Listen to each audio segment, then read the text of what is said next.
həyatın qəribəliyi də ondadır ki, baxırsan dəngələr çox tez-tez dəyişir. Biraz uzağa getməyib qayıdaq keçən il Avrokubok mövsümünə, bəlkə də ən çox tənqid olunan futbolçulardan biri ilə qapıçı Kohalski idi, həm də Buntic idi ki, qapımız etibarlı əllərdə deyil.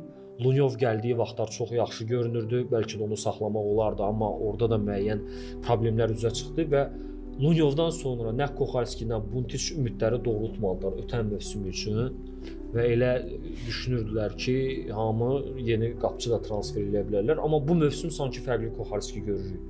Kritik qurtarışları var, çox inamlı dayanır, çərçivəni yaxşı qoruyur və indi açıq bu barədə dəqiqliklə danışmaq olmur, amma mən də oxumuşam ki, Borussia Dortmund israrla onu heyətinə qatmaq istəyir və Qarabağ bunu rəsmən açıqlamasa da, Polşa mətbuatında gedən xəbərlərə görə Qarabağ tarixinin ən bahalı alışını məhz Kohalskini eləyib, hardasa 700-800 min avro dəyərləndirirlər bu transferi və Polşalı qapıçı, ümumiyyətlə Polşada qapıçılıq məktəbi bilirsən, çox populyardır. Polşadan yaxşı qapıçılar çıxıb və çempionatın ən perspektivli qalkiperlərindən biri idi. İndi deyilənə görə Borussia Dortmund onda maraqlıdır. Düzdür, biraz məndə şübhələr var. Niyə? Borussia Dortmund kifayət qədər imkanlı klubdur və Kohalskiyə görə bildiyimiz qədərilə Qarabağ 3 milyon avro istəyir.